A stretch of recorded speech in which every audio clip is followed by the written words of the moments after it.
Welcome to episode 22 of the Total Pile podcast. I'm Tyler Courtney. This is Brock Davis. Hello, hello. Happy Pokemon Day. How's it going, man? Going good. How was your weekend? Or I guess your week. It's been okay. Yeah, there you go. Been sorting cards. Oh, brother. I have not sorted cards in 10 months minimum. I cleaned my desk off for the first time in like a year this weekend. And I Uh, can now fully function in game with a PC mouse. I bought like 100,000 bulk cards, so I've been going through that. Oh my. Oh, that's how much that cost you? Like $10? No, it was 100. What's the math on that? Like a penny per card? 80,000 divided by 100. Yeah, sure. 8 cents a card. I don't know. I'm gonna show my tiredness and my dumbness here. What is that math? That's a lot. 80,000 cards. God, I hope It I don't. is. It is a tenth of a penny A tenth per of a card. penny. God, I hope I don't own 80,000 cards. I really don't. I probably do if you count. Oh, God, it's got to be more than 80,000 cards. I don't know. Anyway, sorry, dude. We're already getting distracted. That's my fault. But happy Pokemon Day, man. That's so cool. 29 years old. It's always weird. I'm the same age as Pokemon, and it freaks me out because it'll always turn the year before me before my birthday. So next year when Pokemon's 30, oh, it's gonna hit like it's crazy. Um.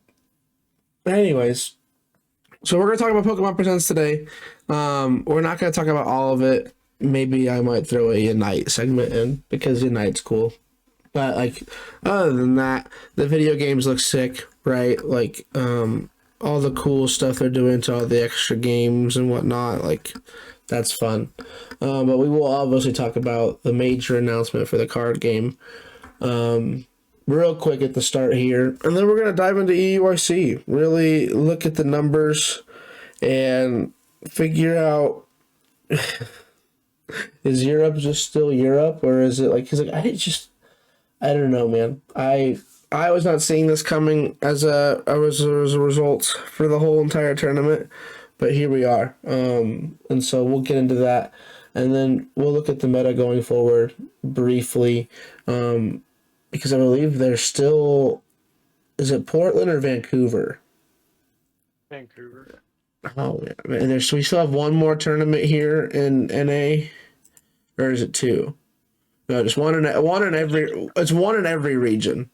That's kind of crazy. There's one in Brisbane, Stockholm, I, Fort Eliza, but it's one word, so I definitely butchered that. In Brazil, and then Vancouver. So one in every region, and then Atlanta is the first post rotation regional in April, which is only a month and 12 days away, which is crazy. I can't wait. I can't wait to watch you guys compete. So that'll be fun. Anyway, so let's hop right into it. So Pokemon today, Pokemon Presents. Um it's about I don't know, I think it's like 20-minute video, maybe, Yeah, tops. something like that. Pokemon ZA looks incredible. Um don't know how I feel about the teleporting yet. Or like I don't know if you saw it or cared for it, but like you could like shoot yourself Yeah. up the scaffolding on the side of the building, like we're playing Assassin's Creed with Pokemon. Like I mean, you don't physically watch yourself climb the entire building, but you definitely are jumping from roof to roof. That is confirmed. Like that was in the trailer. So, not sure how I feel about that. Are you a big Assassin's Creed guy? I never even asked. I am not. I played like the first two. So I think it's one of those things where so from my understanding of the game is like we are kind of stuck in Lumio City and like surrounding area of Lumino City. So I think a lot of it is going to be like about like what's it called in gaming when like you're not playing on like a flat axis, you're playing on like vertical and flat, like a 3D axis basically, instead of just playing on the ground level of the game. Well, I couldn't tell you, but I would call it 3D as well, or multi-dimensional, or Yeah, multi-level, whatever you want to call it. yeah, Because like there's gonna be the base level. I'm assuming there's some mid-level type of buildings, and then there's gonna be the top of the roofs and whatnot. But like, because all the Zygarde yeah, pieces have to be like hidden in the city. But yeah. it's a massive place though. It looks incredible. So well done to creatures, man. I can't wait to play it. And they still kept the wild areas, which was like the coolest part to me from Legends Arceus. And they figured out a way to like make it believable because of like Lumios being this like future building city or whatever. We let Pokemon run free in their environment that we built them here in the city. Like that's super cool. They have like and that's one of my favorite Pokemon, the little Sandile like swimming through the sand. Like that's just sick. I love that. It's incredible. Um, Not really relevant to this podcast, but still super cool as a casual enjoyer of the video games. Um, Super sick. I still haven't completed the DLC for Scarlet and Violet. I'm still like in fourth grade of Blueberry Academy, so need to do that at some point. Yikes.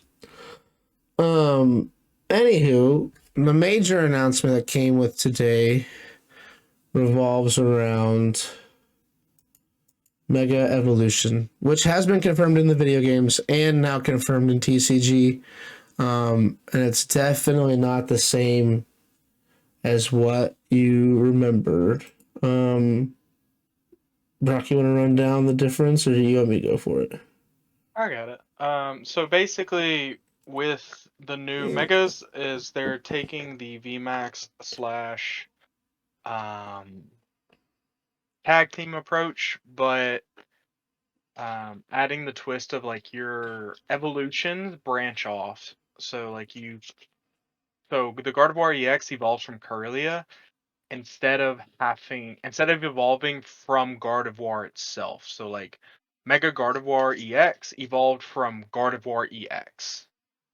So now the Mega Gardevoir EX evolves from Corellia. So now you can play the normal Gardevoir EX and the Mega Gardevoir EX, and you have some synergy there, um, which is like the biggest difference.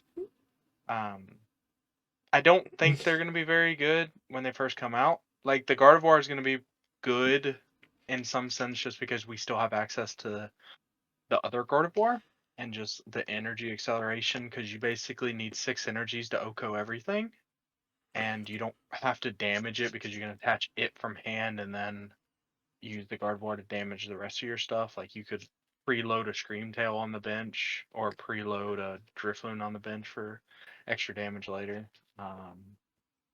So I don't think the cards are particularly good right now. Now the fighting thing that got announced with it, basically the fighting power tablet, I think that's very good. Um, in what I don't know, but I think that's very good. Yeah. And then if you, like, I guess Brock was saying, like, the attacks are for each bench Pokemon, so you for a psychic energy to attach to them, then shuffle your deck. Kind of overkill. I don't think you really need to do that attack very often. But then also for one psychic energy, this attack does 50 damage for each psychic energy attached to all of your Pokemon.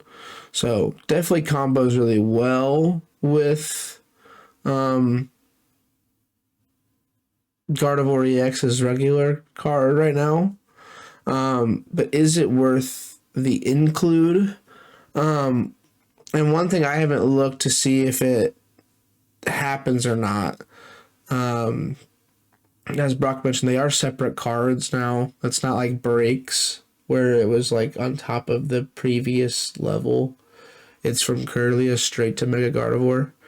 Um, if it's gonna be a limit to one of per deck, like an A spec, or like, I wonder how they're gonna make this twisty. You know what I'm saying? Because like right now, if I just evolve into this and it's my I don't think they're Mega, gonna make it twist, yeah. I don't know. We'll see. I know it's nice not having the spirit links, and I think I mentioned that in a previous pod. I just didn't want spirit links to be in the game. I hated those tool cards. The mechanic where it ended your turn from making evolving was terrible. But I also hate this new Mega Evolution rule where it's 3 prizes for getting knocked out. Like I think there could have been somewhere in the middle. Like 360 is not a terrible amount of HP. The attack isn't insanely broken. Um, I mean, 50 times each second's a lot, though. And you can accelerate all these little guys on the bench. Like, I mean, it could add up really fast. If it does become good, Roaring Moon stays relevant, so I'm cool. Um, but it's one of those things where, like, I think the mechanic, if it's printed too long, will be terrifying. Because eventually there will be, like, a Mega Mawile EX, which that doesn't evolve. So is it just a basic with 270 HP and 1 retreat? Because Mawile still, little guy, or whatever. Or like Mega Absol. Like that thing is just a truck, right? It's a pseudo legendary, can hit for, I remember just all the most like broken Absol cards of all time. Like there's just so many potential basics here. I guess who's the Heracross is one, Pinsir's one. Like there's so many good cards basics wise that are gonna be megas in this game that that's my only concern. I feel like right now with these two, this is kind of balanced. Although on Twitter I did see a broken combo with the Mega Lucario. It was go second, use I think it's named it, Albator. yeah, Alvator, yep, and Power Tablet to hit for 170, turn 1, and accelerate 3 fighting energy from your discard pile to your bench Pokemon. So, still not great because, like, this is a stage 1 Pokemon. And then for those who didn't see it, There's no Aurora. way to get the energies in the discard right now. That's the thing that's like I don't Yeah. think a lot I of people are mean, taking into I'm account. not worried about the energy part, to be honest. I mean, that's a really cool part of the attack. But like just doing 130 turn one's really good. Doing spit on Cram on turn one's really good. But it's, I mean, we didn't talk about Lucario, but like Aurora Jab 130, attach it to 3 basic and 5 energy cards from your discard pile to your Pokemon what you like. And then Mega Brave, which that hopefully will be changed.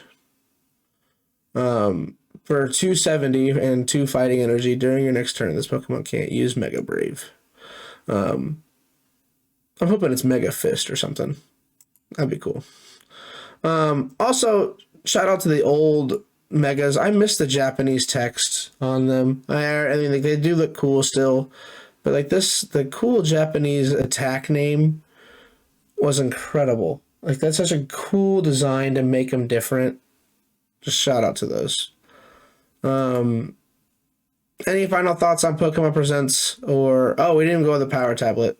During this turn, text when you're fighting Pokemon, do 30 more damage to your active Pokemon. It's basically Electro Power for fighting Pokemon. Just it looks like a bottle of Gatorade. So that's kind of cool. Any closing thoughts on Pokemon Presents Megas as a whole future state of the game? Are you panicking? Are you freaking out? Like, what's the word here? I mean, like if you like play the game seriously, I think at the end of the day you play whatever cards are printed and you just try to play what's best. And I think this is just one of those where it's like if this becomes broken, you play it and you try to figure out how to abuse it just like everyone else does. But for the moment, Gardevoir still gets KO'd by Charizard turn if Charizard goes turn 2 knockout, and it takes 3 prizes. Um, so I'm not concerned about these megas. Like, yeah, they may print like a Mega Absol or Mega Mawile that are basics, but if they're 260 HP, that gets KO'd by a whole lot of stuff pretty easily, and they're worth 3 prizes. So, Yeah. as long as they keep like the power level in check, that doesn't really bother me. Even if they make it super broken, I mean, it is what it is. I don't think it's nothing to freak out about. Like, not worrying about the what ifs until the what ifs happen. Um, Yeah, absolutely. not letting the the the Twitter really bum anybody out. Just play Oh yeah, it. Twitter's not the place to look at megas. You know, I did throw my tweet out there with like an office gif, classic stuff. But like it's just like it's one of those things where like we have no idea what they're gonna design or make, and I think the big thing for me is a lot of my favorite decks besides Dragapult, Voldago, Worry Moon, even Chimpow for a little while there. All of them can do infinite damage, and it makes them relevant in those scenarios. Like you said, you can do three, instant KO or above 250 turn two with an EX that costs 2 prizes. And you're knocking out someone for 3 prizes, then you're fine. I think the last interesting part with this is like I really don't think at least the Gardevoir is playable because you can get Briared on turn for 4 prizes. Like that's incredible to me.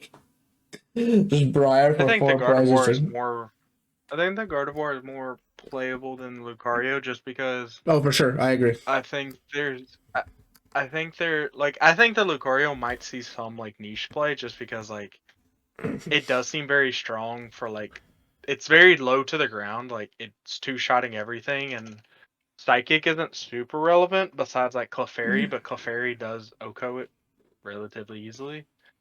Um Yeah, so out of the I two, feel Gardevoir is like better the for sure. Gardevoir I was gonna say the Gardevoir I think could see really good if like normal Gardevoir is already decent, Yeah, which I think it will be decent. If normal Gardevoir is decent and you just have this Mega Guardy at the end of the game that can just sweep your opponents because you just load up all of your energies, um, I think it could be really good in that sense. yeah, and like that potentially is still infinite damage too with the Gardevoir itself, and then like throw in the monkey damage on there. Like it's gonna be a lot. But if we're comparing the two, like Gardevoir clears by far, especially now that Curlia isn't refinement Curlia.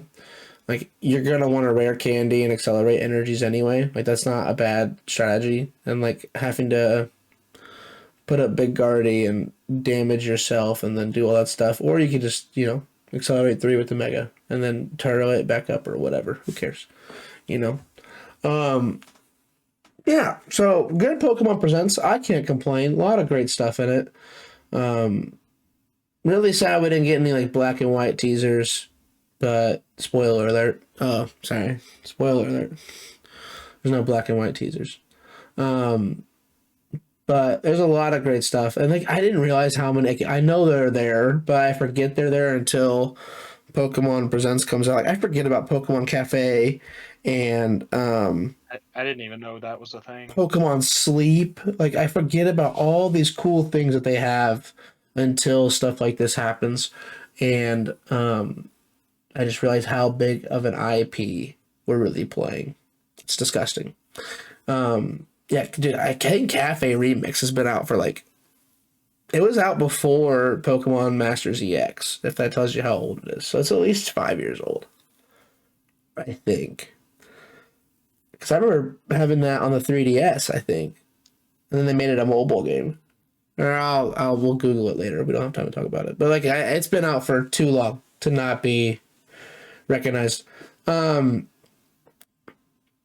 while I tangent for a second, one more thing: Pokemon Champions. Did you see what that did, Brock? Yeah, it's like a Pokemon Stadium. Yeah, but it's on your phone though. It's mobile. Yeah. And so if this is true, I'm gonna go berserk because it'll be VG will be king again. I mean, obviously Wolf was in the final at EUIC, and so they dominated viewership with that one. But if this Pokemon Champion thing, what it reminds me of the most, because I didn't play Stadium or I guess Coliseum was different, but they play. Remember Pokemon Battle Revolution for the Wii? Yes. Yeah, bro, this instantly clicked for me. Like this is gonna be the most incredible thing ever. 'Cause it's just uploading Pokemon from your 3DS or from Pokemon Go or whatever, and then also playing it on your phone after you do that. And so, if that is the case, and that could be like the future, like we saw a Mega Charizard fight a Terra typed on Dozo, like you could do whatever you want in that phone app. That's gonna be insane. I don't know all the details. I just saw it. It looks incredible. Those are my main highlights: is the Pokemon cards and Pokemon Champion. Everything else, scrap it. Doesn't matter. That looks insane. I can't wait to play it. Um, you have any takeaways besides the Pokemon cards? I mean, you don't care, do you? I mean, like Kinda. the pocket set that Oh, the Arceus set we did look cool, huh? yeah, it's Yeah. like everything like interacts with Arceus, so it's like it's the first set that feels like a real Pokemon set. Or the last one felt like a real Pokemon set because of the power, because they were like three good cards and the rest of them were terrible. But this one feels like there's a bunch of synergy with like all of the Pokemon that are being released in the set. There's actually like archetypes built in decks, not just types. Well, it's all revolves around Arceus. Like I forgot which one. One decreases the damage your Arceus takes by 30. One increases the damage your Arceus does by 10. Um, One accelerates an energy when you bench it or when you evolve it. Oh, okay. So it's like there's All some right. really cool, just some cool things. I don't know how good they'll be because I don't No, play no. Pocket competitively, but like Maybe one day. maybe. Maybe one day. And once it stops being so coin flippy, I might play it more. All right. Well, happy Pokemon Day.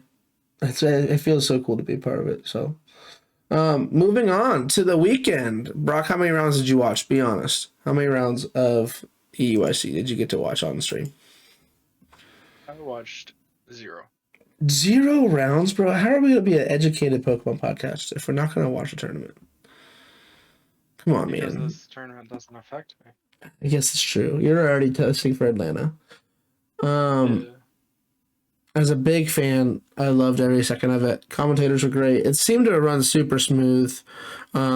And I do love the abilities of ICs. They stream all the top, or they stream two top 8 games, both top 4 games. Like it's really maximized the amount of content you get out of these. So well done to whoever's on that production team or whatever, however you want to word it. Biggest Pokemon tournament to date, right? 3,361. That's bigger than NAIC last year, correct? Yeah. Yeah. I can't tell you by how much. All of that is not actual players though, because apparently there was a really big mess up at the start of it, and they doubled some players. Like people got entered Really twice.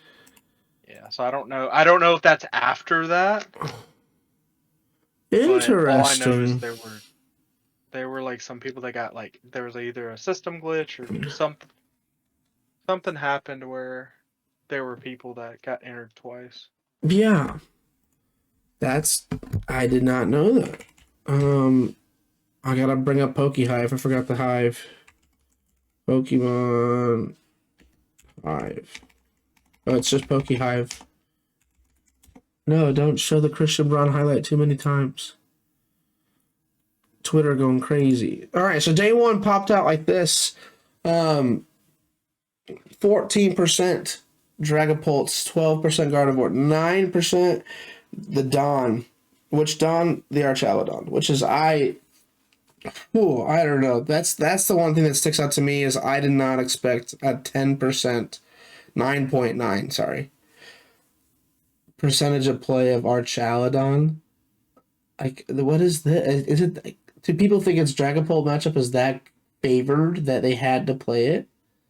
Because we talked about it like, extensively. Its Gardevoir matchup is not great.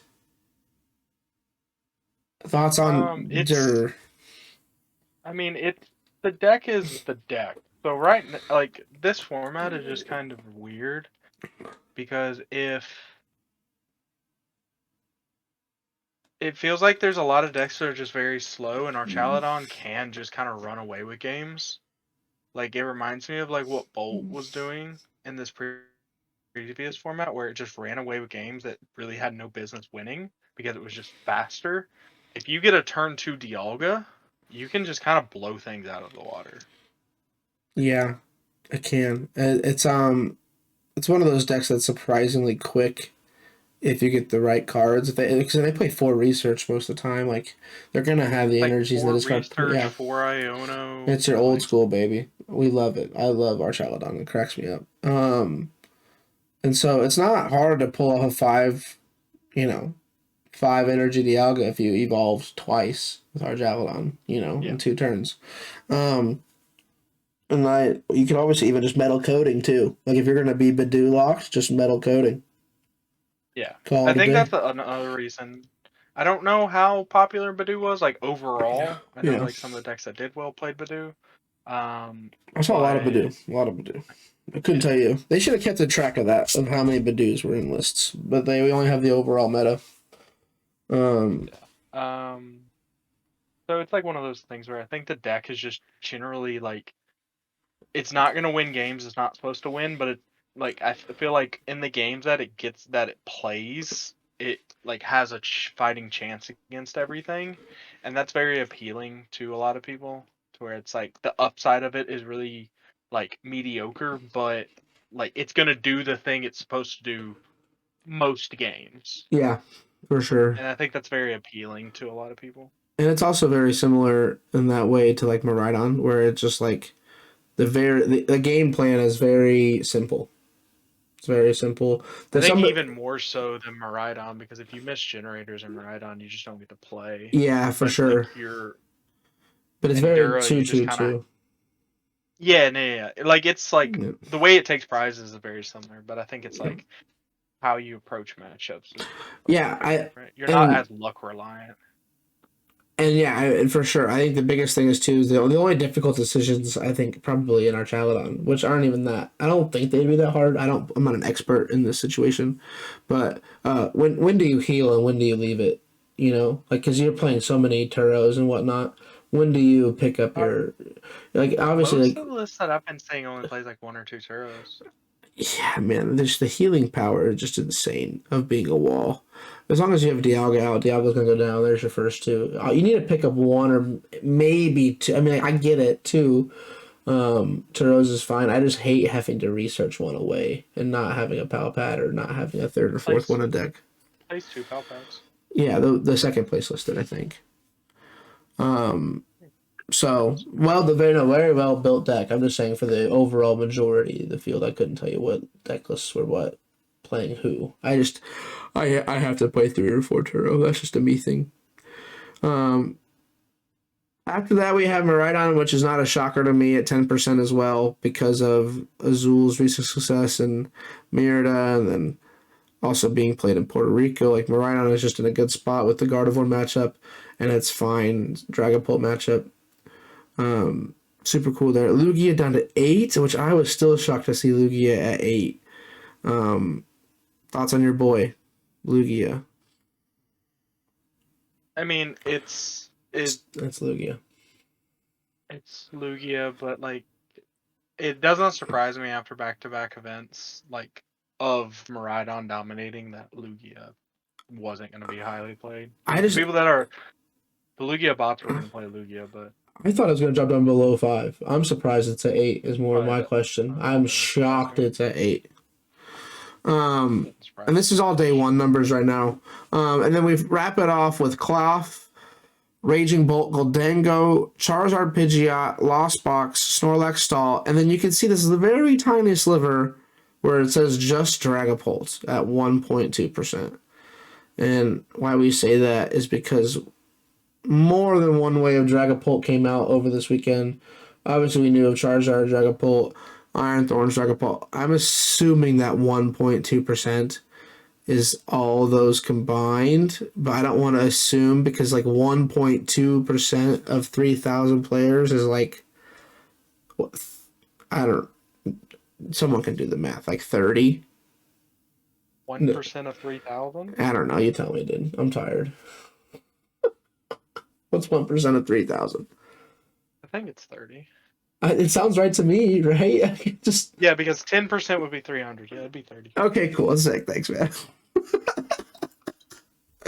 Um, because it becomes relevant here on day two. The day two graph: Gardevoir, Dragapult, Dusknoir, Miraidon, Archaludon, all converted decently well. Nothing dropped more than 2%.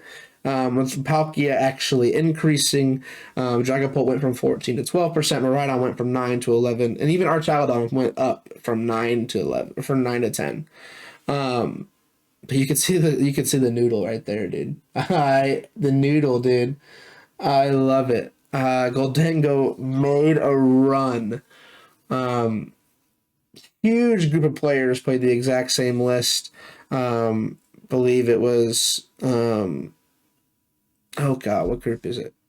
I have a list here. Xander Perot, Yeah, Xander Perot got Roll-Ready, top four with Isaiah the. Here's the Bradner. list. Yep, 1, 2, 3, 4, 5, 6, 7, 8, 9 players all day two'd with the exact same Goldengo lists. And I think the main thing is here is like it just shows how good Goldengo is and shows how good if you have the right team around you, what a good list can do. But there's your Goldengo percentage right there. I mean, there's going to be other players in the field making it, but 9 of them, including one top four, two top 32s, and one, two, three, and three top 64s. Like that's just an incredible turnover on the Goldengo. We'll go into the list a little bit, but it's nothing super crazy. It's just straight Goldengo. Like there's no Palkias involved or anything like that. It does play the Monkey Dory, but that's super cool. Um, Lugia falls down to 5%. Lost Box goes up. Couple cool stuff. Anything that stands out to you besides Goldengo's huge, insane bump on day two? Um, the lack of Charizard surprises me a little bit. At least at the higher level. Like there's only what, one, two Charizard decks in top 64? Are we Yeah. It's only counting Madsen's no, Charizard? no, that's not it. That's Dragapult. Well, it's a Dragapult deck I that cleans up know. with Charizard. I yeah. Um, yeah, there's only two. That surprises me a little bit. Um, And there's so much and the hate. lack of Raging Bolt. That surprises me too. I think the Raging Bolt is the Reggie Drago problem. I think it sucks to play under Badulok. I do. Well, so does Goldango. I agree. I couldn't tell you what the difference was. One plays Monkey and one doesn't. I don't know. Maybe if you put Monkey in Raging Bolt, it'd feel better. I'm not sure. Maybe. And you could and you're playing the energy. You don't know that's only Reggie Drago. Um, Throw in an energy search. I don't care. That's fine. Energy switch, not search. Sorry. Um, and maybe that's all it needed. I couldn't tell you why it's so different. Um, I think the main reason between Bolt and Dango is that its draw engine isn't trainer based. Um, and what I mean by that is it feels like when I'm playing Raging Bolt or Shreks and Nex or whatever you want to call it, Raging Bolt Ogerpon, is that I'm teal dancing for 2 cards and then I need Desada for 3. I mean, it's still a supporter and you can play it, but with Goldango, I can draw 4 cards off coin bonus and then maybe potentially flip the script and then play an Arvin or something that's more beneficial to my attack rather than having to Sada and then hope I hit the trainers I need off that. And maybe I'm wrong in saying that. It just that's what it feels like to me.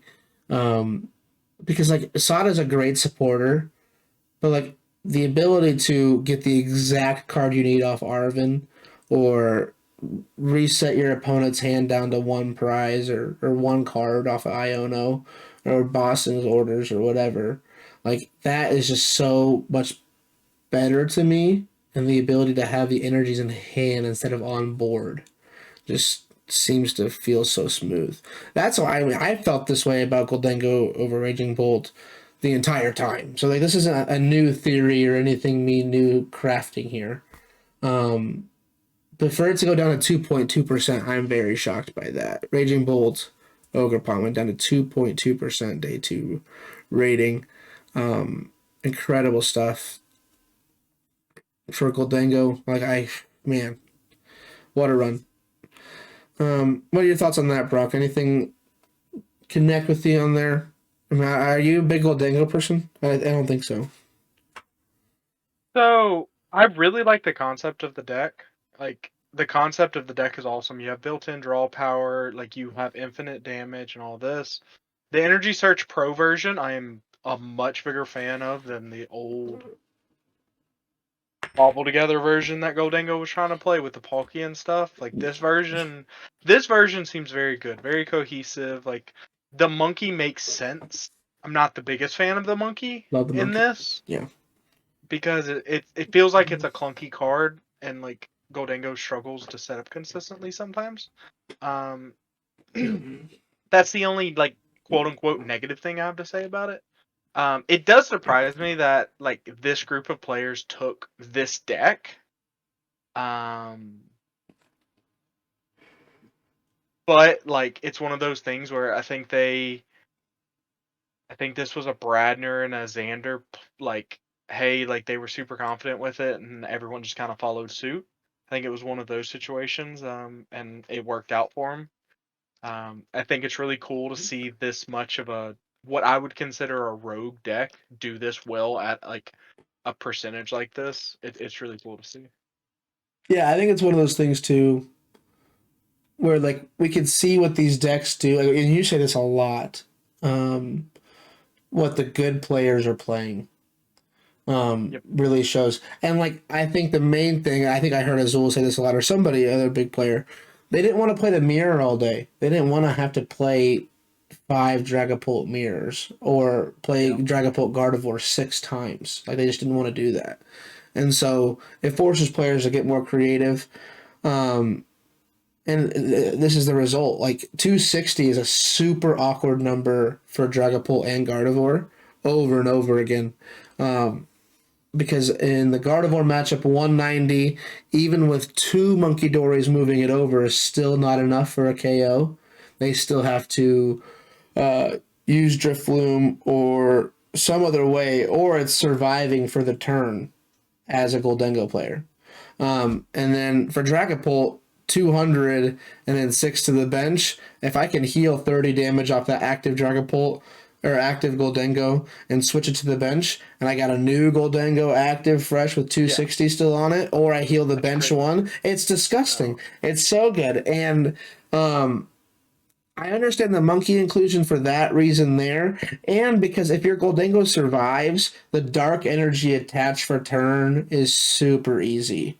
Like at some point in the game, your Goldengo will survive an attack from your opponent, whether that's Charizard, you're surviving the first one, or that's Dragapult, the ways we just listed here. Miraidon can't do 260 very easily. Cloth isn't doing 260 very easily. All these decks need their extra damage modifiers, and so eventually they'll miss one of those modifiers, allowing Goldengo to live, and that's where the monkey comes in. I'd have to look at, I guess, because Xander did lose to Ryuki in top four, and we'll talk about that matchup specifically here in a second. But can't I? No, it can't. Right? I'm not crazy. Goldengo can't, or not Goldengo. Cloth Terapagos can't one shot Goldengo without. And with Mochi. It can with Mochi but doesn't it still need Radiant Sneasler? Yeah. Okay, so but it needs every trick though. It needs Radiant Sneasler and Mochi to get it. Yeah, but then you're killing a one prizer. No, what do you mean you're killing one prizer? Cloth kills it. Like if Cloth is the one attacking If Indigo Dango, the threat would be 170 the Cloth is binding Mochi plus 30 or 50? plus 50. 220. No, that's 250. You need the Sneasler. You need one more damage counter. Sneasler does 170. plus 2 Yeah, plus 2 170 poison. So 170 plus 50, 220. plus 30 for poison. That's Those 250. binding modes she do. That's why, even if it's plus 50, it's still one short. How did he lose in top 4? I have to go back and watch this game now. Plus 40. That's even plus 40, so he's 2 damage counters short. So I know That's crazy. Goldengo's the man, dude. the Sneasler Pecharunt, baby Pecharunt, that takes a KO pretty easily. Yeah, Onto the a gimme goal. yeah, the donking potential. Well, yeah, let's just do it now. Goldengo's broken. 260's awkward. We get it. 5.6% Cloth Terapagos Day 2. Ending up being the tournament winner. 2-time European champion this season. I'm going to say his name wrong. Ryuki Okada. He's the guy who won with Dragapult in Dortmund at the beginning of the season, and that's why we all played Dragapult way too early. He won the entire event with Cloth, and God, man, I love it. So I'll give Brock his flowers. Brock did predict a Japanese winner before EUIC started. But he also called the deck a total meme and that it wasn't worth playing or talking about. He's like, yep, it's a deck. And I don't know it's not a quote. It's not a quote at all. But Brock is not a Cloth player. Okay? Facts are facts. I love this deck. This is insane. I was so hyped to see this in the final. And it's incredible. But to kind of loop back into the conversation we were just having, this deck is so good at donking people in multiple different ways. It's so good turn 1, but you have to hit Trolley. So Brock is 100% correct. I believe he said this last week. He said this deck stinks because you have to Arven Trolley every turn. Well, guess what? If you Arven Trolley, you just win the EUIC. Okay? That's all you need is Arven Trolley. And it's best of 3, so why not? Super, super cool deck. Monkey Dory's in here. All the whole squad. Badu, Brute Bonnet, Tropicos, Pecharunt, Oranguru, Radiant, Sneasler, you name it, it's in here. Actually, I think the one thing that stuck out to me is there's no Blood Moon in here. I noticed that really early on. Normally people are playing Blood Moon. I'm not sure why they didn't, but there is no Blood Moon here. There's some lists that have not been playing it because when you start it, you just kind of lose. But yeah, you have to play Latios earlier than you wanted to, maybe. But Latios is still very good. And the power of the deck is like kind of going to that one prize board early. Yeah, it's super good. And taking like early knockouts at the baby patch. Yeah, and like spoilers if you haven't seen the final. I know we already said Ryuki won. That's on Limitless. Not going to share that. Obviously, that's not hidden material. But he donked Natalie twice in the final. He did. He donked her twice in Game 1 and Game 3. And there's nothing you can do about it as a Dragon Ball player. Not saying she may have won the game, depending on the result, if she got to play the full board state. But Pecharunt Donk goes crazy. Super exciting moment on camera. You can see all the emotions. Ryuki's now won $40,000 as a player. No, is it more than that? I have to know now. 25K for UIC and 10K for Dortmund, plus 1K in Perth and 2K in Sao Paulo. Man's made over $41,000. Wait, minus 3. He's made over $38,000 just this season alone from playing Pokemon. Like, he is on an absolute tear with multiple different decks. I didn't realize he played Iron Thorns Dragapults in Perth. He's now my hero. I might be my favorite player of all time. Like, look at this list of decks, dude. We got Charizard Pidgeot, Gardevoir, Lost Box Giratina, Dragapult Dusknoir, Terapagos Noctowl, Iron Thorns Dragapult, Cloth Terapagos. I think he might be just me. I think he might be just like me in a different country. I love all these decks. These are my favorites. I'm not a big fan of Gardevoir, but man, Lost on guarantee. I will miss you. Anyways, so Brock, are you ready to say Cloth is super good? No. That's crazy, dude. It's just one of the biggest Pokemon tournament ever, and That's it's not cool. Let's hear it. Why is it not good? You run back this tournament 10 times, it doesn't win 7. I bet I'll dude. 100% win 7. No, you can't say that. The math makes no sense. That's what Of I'm course, saying. well, yeah, but that's fine. Like, you could do that with every tournament ever. No, so that's the thing is like, from my perspective, if you're gonna play in a tournament of this size and you're gonna consistently do it, like Goldango is a fringe deck that will always be good because it's consistent. It does what it does consistently. Like I said, if you don't trolley turn 1 or get a turn 1 donk with cloth, the deck doesn't function. If it starts slow, it loses, period. Best 2 out of 3 or not. If it doesn't play the game, like if it doesn't have an explosive start turn 1, it just is a pile, and you might as well play anything else. Yeah, And but Ryuki has proved that he's one of the best players in the world. It for doesn't sure. surprise me that he did good. But like the deck still, it's the same reason why I think like you said, why everybody played Dragapult Dusknoir too early. Yeah. It's he piloted it perfectly and had breaks along the way. Doesn't mean the deck's good. The deck's got to be a certain level to win, though. I get what you're saying, and that point still stands true because, like, what was it? 5.6% of cloth players in day 2. 1% of them could have won the tournament, right?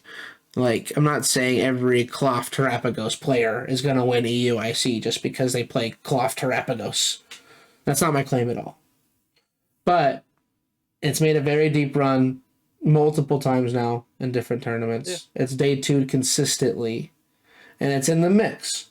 It's very much. I think you would, especially like in the same scenario with Goldango, you would elevate it to more of a C tier than a fringe tier. But if you want to call it whatever the same, like, I think you just bump it up the ladder a little bit, right? I mean that's fair. That's like, fine because like I said, think it.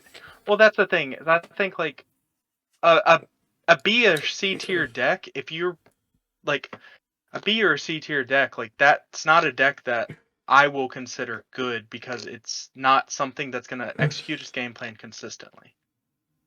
Like, I don't really go based off of its performances because, like, you go back through the history of Pokemon, there's some really bad decks that's won tournaments. Because it was their day. It's their day and it did well. Like, the power in Cloth is its speed into a mid-range format like this. Like, it makes sense why it did good. It didn't surprise me that it did good, but I still think the deck's a pile because you're playing.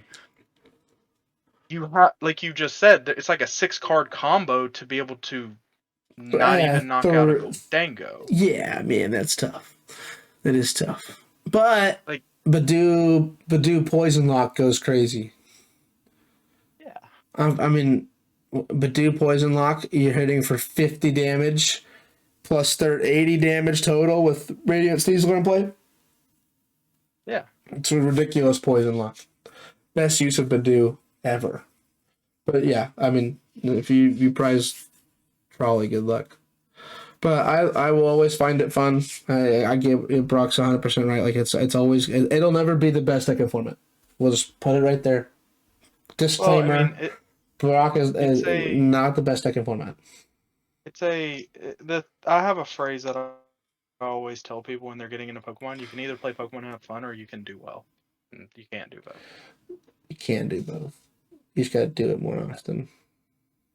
I mean, if I could go to if I let's look at a better question. All right, if I went to regionals to play fun, but you gave me every single regional possible, not worldwide. We're not crazy here. I went to every NA regional and an AIC. I would day 2 half of them, and I would get maybe. Yeah, if I was playing Cloth, well, I would firmly B or C tier decks. Iron Thorns, Dragapult, Cloth, Goldango. I mean, kind of. Pokéduels prove that that's not always the case. Ooh, see, but like now we're not. Now we're talking caliber of player here, though. And so that's what it always comes down to. And that was kind of my I mean, he point. qualified for Worlds. Yeah, but that's the old system. That's fine. If you want to qualify by playing every single event possible, go right ahead. Awesome achievement. You bought it. Cool. You had to go to the event. You had to play well and get points. Super cool. I can never go to every single regional possible. So eventually, like, and I think that's one of the main reasons why Pokemon changed the format is from people buying invites. I mean, you And can still do that. technically, but now you still have to finish. No, though. if you go to this, if you go to every special event and you go 4-2-2, you get more points than I got from Louisville for going 9-3. Yeah, but there's only 2 special events a year, though. No, there's 3. like How many we we've had? had 4. We've had 4 like so, or and Mexico's regional, because Mexico regional was only like 700 players. 1. Bogota. We'll call No, I'm Merida. talking. So we've had Puerto Rico. Bogota. We had Puerto Rico, Bogota, Buenos Aires, which Buenos Aires was the same time as LAIC. So if you went to LAIC, which again is a bot trip, Yeah. if you go to there, you can just fly in a week early, go to Buenos Aires, then go to Sao Paulo. Yeah. And, yeah, I mean, like you can still buy it. It's just looks different than it did it last just year. looks different. I mean, it's still the same and like system. We're saying this because of the amount of players. We're not saying this because the leagues aren't good.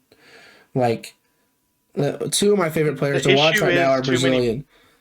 I mean, the issue is there's too many Americans that have the funds to go down to these areas. Like that's the issue.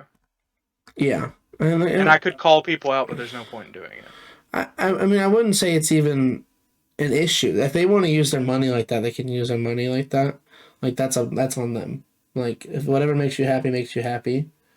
But you still gotta be top 125. And like if you went to Lima, Joinville, all of them, like, hey, go for it.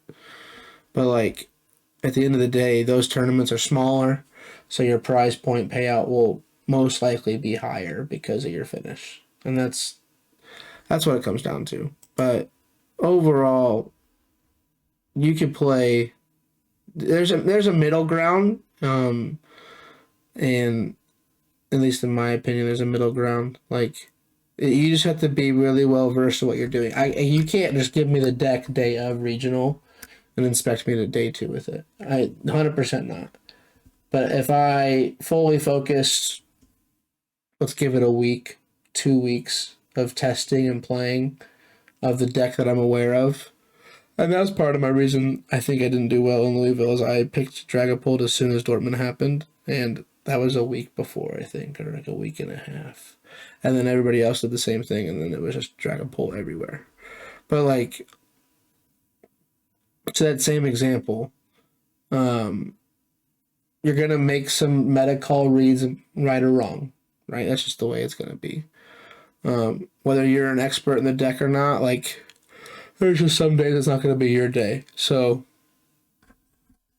quantity and quality both still matter a lot in this day and age in this format. So, super cool. I picked up Lugia literally 2 days before. Yeah, but that's Lugia. That's different. That's a bot deck. I'm gonna accelerate. Is that why it has? That's why I'm gonna accelerate 4 special energies a turn and just hit whatever I want. Oh, yeah, Regigigas has sequence. Regigigas for 330.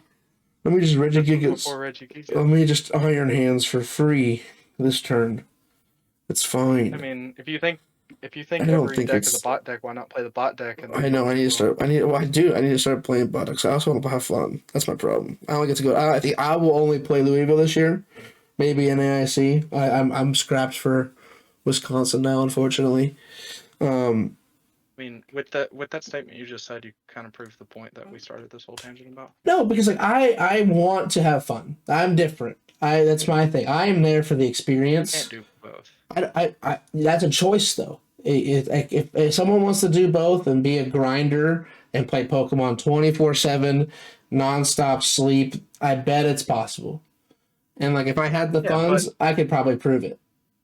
But that's yeah, not but me. then at the end of the day, then you eventually you get into a certain echelon of player to where then you're in these groups and you get access to all of these people. Then you're gonna fall into the same thing that everyone else does. Is like you're gonna But figure out that's you're gonna see more success, make more money doing it. Because if you're grinding this 24/7, this is your job, and you want to give yourself the best chance at making money. I agree. I do. And I the better could decks does that. 100%. That's 1,000% agree. As a current player, I am now though. It's possible. As soon as you get to that next level player that we're talking about, you have to make better decisions like that. Like this Goldengo call we're talking about, massive. Cloth call talking about, massive. It's got good Dragapult, a good Dragapult and Gardevoir matchups on both sides of them. And obviously Cloth I don't think is favored in the Goldengo, but like those two matchups do really well into this field. And like that you have to put the time in to figure out that theory and whatnot. And it takes a lot of time and skill to figure that stuff out. Me right now, I'm just picking my favorite deck and I'm going. That's how I'm doing things, and maybe one day I'll become that player where I'm more like you, and I pick the best deck in the room no matter what, and I'm close to top 32 every time. I'm doing well on day twos. I'm doing all this advancing. I'm almost making money, or I'm taking home stuff that was given to me from Pokemon. That would be sick. I've not received that yet. Besides, like state four, like the top four state championship trophy that I have on my shelf back in the corner there. Like that's the like I think in a League Cup mat from Memphis. Those are the last two things I've gotten. And so that's cool. Um, Kind of got sidetracked there. Anyways, that's okay. I think that was a very good discussion, to be honest with you. Goldengo, super good. Archaladon Dialga, super good. Talked about him. The deck that's obviously blatant here. There's 1, 2, 3 Dragapult Dusknoirs here in the top 10. I think Natalie, especially on stream, played it almost flawlessly. I mean, did you watch the game in top 4 versus Archaladon? I thought top 4 was Snorlax. Or was I that think top 8? that's top 8. Both Snorlaxes Okay, finished I the 6th watched and that 7th. match. No, so Okay, I watched this. I didn't watch the top 4. I encourage you all to go watch the Archaladon Archaladon Dragapult top 4 game between Simone Fiorito from Italy. Hopefully I said that right, and Natalie Miller. It came down to deck out. I don't know if you knew that or not. Game 3, Natalie realizes that all 9 energies are on board for the Duraludon player, and there's no more Turos. They used, I think it was 2 or 3 of them already. This one, She 2 took her Turos. chance. Okay. Yeah, and so she counter catchered, and we went into a pass war. It's one of the craziest because like, it was like a 1 card difference, and the commentators called it out perfectly. There was a turn mid pass battle. It was very early in this pass battle before I think she fully identified that it was happening, where she attached a fire energy from hand, and oh bro, I was sweating bullets for him because it was game 3. Winner goes to the final, potentially is the EUIC champion, and it turns out it didn't matter if they attached the fire energy, but man, like it was 14, 15 turns straight of just passing because of just the lock in a game 3 like that was crazy. Absolutely thrilling stuff. Her list is very. Oh, this is our Chaladon. Hold on, I clicked the wrong list. This is very much, I would say, what was the most popular version of the deck there this weekend. It's 4/4 Dragapult, 3/2/1 or 3/1/2, however you want to do it, of the Dusknoir line. one Rotom, one Lumineon, one Fez, one Alakazam. The only main difference right now is 3 Lance. I think Tord played 4. I know the Hernandez brothers played 3, but those 2 players or sets of players are not playing Dusknoir in their lists. But this 3 Lance came from nowhere. I absolutely love the change. Brock's thoughts on Dragapult's performance and overall deck now on this meta. It's still there. It just didn't win. I mean, like, like my thoughts are the same as like last week, where it's like I feel like, in my opinion, it was kind of like a 2-deck format, and then um, there's a bunch of other stuff that had decent matchups into it, and it kind of exploited one or the other. The 3 Lance I'd been seeing a little bit online, not crazy amounts. But it makes a lot of sense. If you're expecting a lot of Badoo, the 3rd Lance is just better than, I assume. Yeah, she got the 4th Iono, um, or the Iono slash Pal Pad, whichever one that they were playing beforehand. So the 3rd Lance I thought was like really good, and like the few games I've put in with the deck.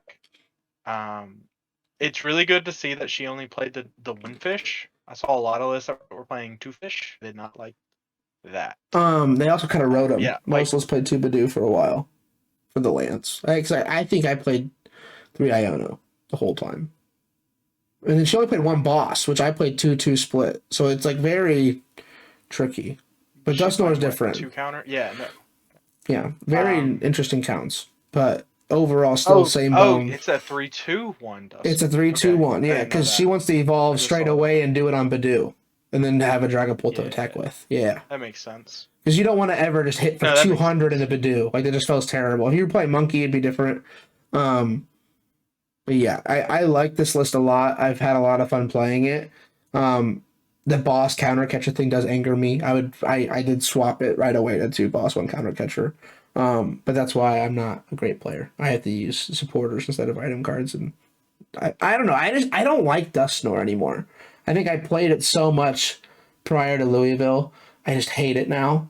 And we'll get into the decks that I was just talking about here in a second. But like, the Dragapult Dusknoir version, it seems like it's so much harder to pilot because of when to pop and when not to pop Dusknoirs. Because you can tell in multiple games if you're playing anything with Dusknoir in it. The crucial decisions of when and when not to use Dragapult. Because I think it was against Goldango.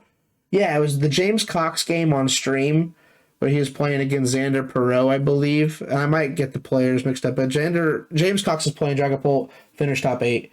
At a certain point in the game, Dragapult, you can't pop any Dusclops or Dusknoirs or anything, because then you just lose the prize trade. So you really only get 1 a game if you're doing a 2-2-2 trade line.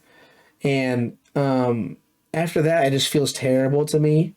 And then I found myself like still popping a second one and like losing. I don't know. Maybe I should have to play more time with it and whatnot. But I prefer not Dusknoir versions of Dragapult now, to be honest with you. I think they're just better. Free prizes is not fun. I don't like giving up free prize cards. Did you see any of the other Dragapult lists? I saw Tords and Vinny's. Yeah, so we'll get into. I wasn't the biggest fan of those. Let's get into Vinny's real fast, because I want to talk about it. 1, because it's very unique, and 2, because it won seniors. I think that's very important to mention. This list did win seniors. The Fernandez brothers both played the same lists. It's very different. You're getting 6 box back for free.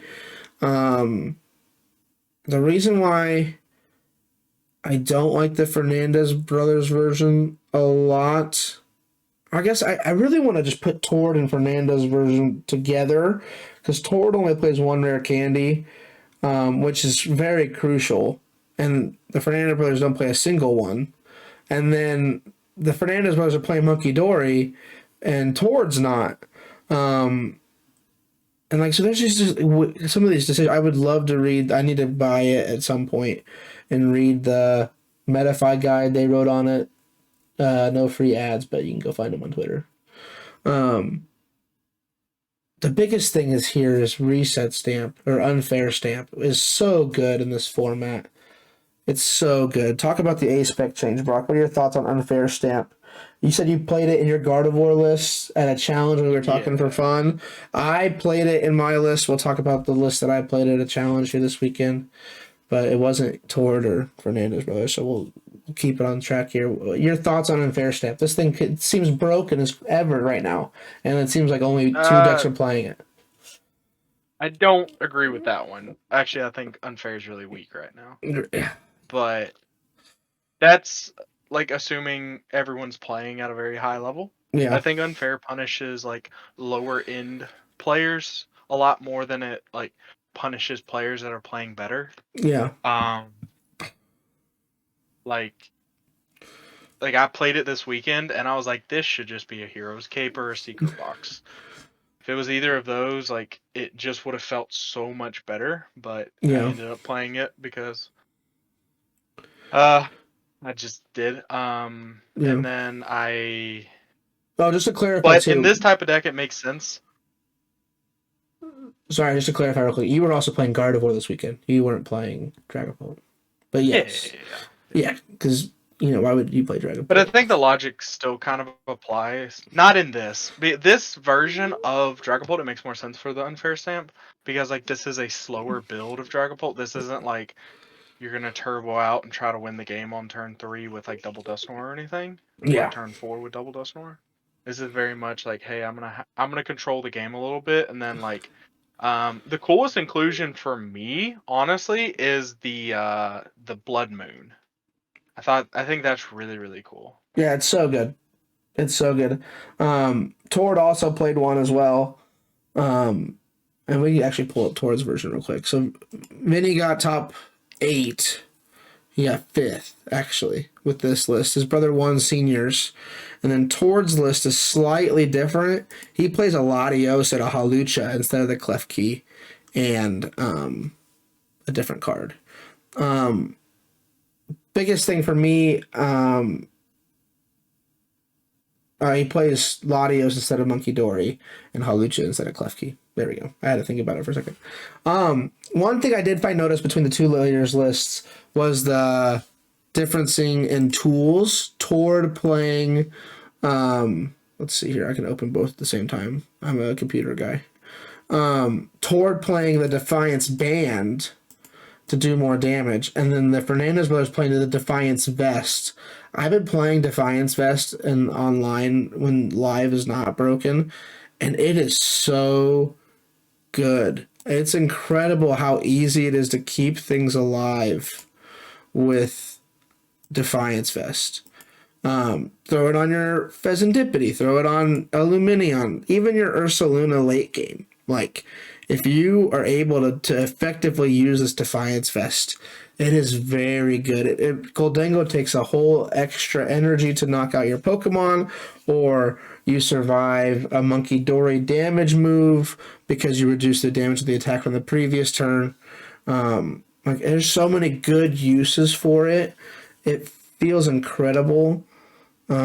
What I don't like about the list is the lack of rare candy I already mentioned. And then the Lost City just feels weird to me. There's not a lot of decks that I'm worried about them recycling Pokemon. Especially, I guess, if you're. I don't think as this type of Dragapult deck you'd be worried about For Dusknoir. Gardevoir, It's just, yeah, if you view it that way too, like you just knock out Gardevoir and they can't recycle it, it's really good. Or if they knock out their own Dusknoir, they cannot recycle it either, and they give you a prize for it anyway. for the Drifloon. Yeah, Drifloon would be good, and then the Regigigas guesses too, but they have Temple of Sinnoh as well, so that's different. I also saw him talk about it on Twitter. Defiance Vest is also a Lugia counter. Lugia cannot one shot Fez or no, you can still one shot Luminion. You can't one shot Fez with a Lugia V. If they have DTE on it, do you survive? 220, 200, you do survive. So if they have a DTE on their Lugia and you put Defiance Vest on your Luminion, it survives the turn, which is insane, to be honest. They also play 2 Turo, which is very different, especially in a list like this. It's a lot of fun to play. I play it a lot online right now. I did switch it to energy switch instead of vessel. I hate discarding cards. I don't know why we need to search for 2 energies in one turn. But energy search just feels better, in my opinion. And so, would you play Tord's version or would you play Vinny's version of this? Oh, I'm not even. I'm the worst. Probably Vinny's. If I had to guess, I'd probably play Vinny's. I mean, my real answer would be Natalie's, but between these two, because I think Dust Lord is a Vinny's. separate thing. Like that's a different deck now. I think Dragapult by itself is officially a thing. Maybe. I think so. Yeah, so you'd lean towards Vinny's. Yeah, I like the Monkey Dory. Like the thought behind the Monkey Dory with this like slower-ish build of the deck, feels very strong. Yeah, it's super clean. It's a lot of fun. And then let's see here. So glad to get out of the way. Those are the only 2 standalone Dragapults that I'm aware of. There might be more in day 2. That is the other 1 point or 2 point whatever percent. There is one more down here in 62nd place. They're playing the same list as Tord, so they're probably in the same group, or we're already talking about it beforehand. Quick shout out to Grant Manley, made top 16 with Lost Box Man, ran it back. Good old days. Regigigas is a new include. I bet he could have won the whole thing if he had the right matchup spread or better breaks. Because like there's this deck has an answer to everything, but it's also Lost Box. Like you have to be perfect. Any thoughts on that, real fast? I think it's cool. It's always cool to see it. It's He cool. played 2 Jet Energies, which is really cool. Yeah. It's Lost Box though. We're gonna miss it. Gigas is kind of the Crispin. I've been seeing it more in Lost Box lists, and it's really cool. Crispin is dope. I love Crispin as a card. It's amazing. And then I talked about it previously a little bit. The list that I went to a challenge with and I won the challenge is this one. It's Charizard Dragapult finished 9th. Oscar Madsen, man's name I could never remember from previous episodes. His Metafight guide really helped me out with this deck. I liked it a lot. So if you want to find it, go to his Twitter. This is super cool to me. Like it feels great. Unfair Stamp felt great. I think Brock would like it more than maybe Tord or Vinny's list because it plays the Rotom and the Luminion and not a 2 Luminion list. I'm interested to see how it turns out and evolves over time. They are still playing Manaphy for Lost Box shenanigans. You are running Dreepies, Charmanders, and Badoos, so I think Manaphy's are still a good include. But maybe as the meta evolves and it goes away from stuff, maybe Manaphy just gets dropped. But I think this is one of the best ways to play Dragapult right now, just because Charizard's so good late game and Dragapult's so good the early game. We won't go too far into it. Any thoughts of yours changed on Charizard Dragapult? Nope. Brock still thinks it's okay. Or is it better than okay? No. Okay, Brock thinks it's One okay. person that's doing well with it, so it's his meme. That's not true. Stefan Erickson also did well with it prior to this. Where'd he go? Let me just click the deck. I mean, 6 people debuted in EUIC, and then 4 in Merida, 3 in San Antonio. I mean, it's there. I'm not saying it's going to be the best version of Dragapult. It's my favorite one, though. That's for sure. It's an absolute blast. I don't want to talk about stall. Do you want to talk about stall? No? Cool. Brock's down. Love it. One Reggie Drago here at 30th. It's Reggie Drago. Shout out Gadging Fire. Shout out Iron Thorns Dragapult. Super sick. Maridon did okay. Felt good in day 2. Azul, those guys ran it back with Maridon. Just, I guess, not the right matchups in the scenario. I haven't listened to their podcast yet this week, so I'm not sure what happened to him there. But I think that's everything I wanted to cover. Any last thoughts for you, Brock? Nope. All right. What a great event. What a great Pokemon day. Thank you guys for listening to this. I hope you had a great time this weekend. I hope everyone traveled safe. I hope. Oh, bro. Didn't even. Whoa. Hold on. Shout out Dean. Dean Davis. Day 2 with Dragapult. He played Thornton still. Can you believe that? He played Thornton in his list. He says he lives and dies by the card 356th. So he's pretty far down there, but he's down there with Caleb Gettimer at 357, so that's fine. Yeah, bro. He lives and dies by this Thornton in his Dragapult list. He also plays a 2/2/2 decimal line. But Dean Davis again, Omaha legend, bro. That's his second day 2 this year. I don't know. It might be his third. Louisville, San Antonio. I'm not sure. Anyways, anybody from Memphis day 2 or that area, or any shout outs you want to give before we go? No, no one did. Tough. There's only 2 people that went though. Oh, really? Oh, it was just Ryan and Sheena? It was just trying to cheat. Yeah. Oh, okay. Well, then. I guess odds aren't that great then. It's all good. It happens. Anyways, wrapping up again. Thank you guys so much for being here. Thank you for listening. We really appreciate it and love having you here and giving us an hour and 15 minutes of your weekend. We love you, and we'll see you in the next one. See you. Heck yeah, dude. Great stuff.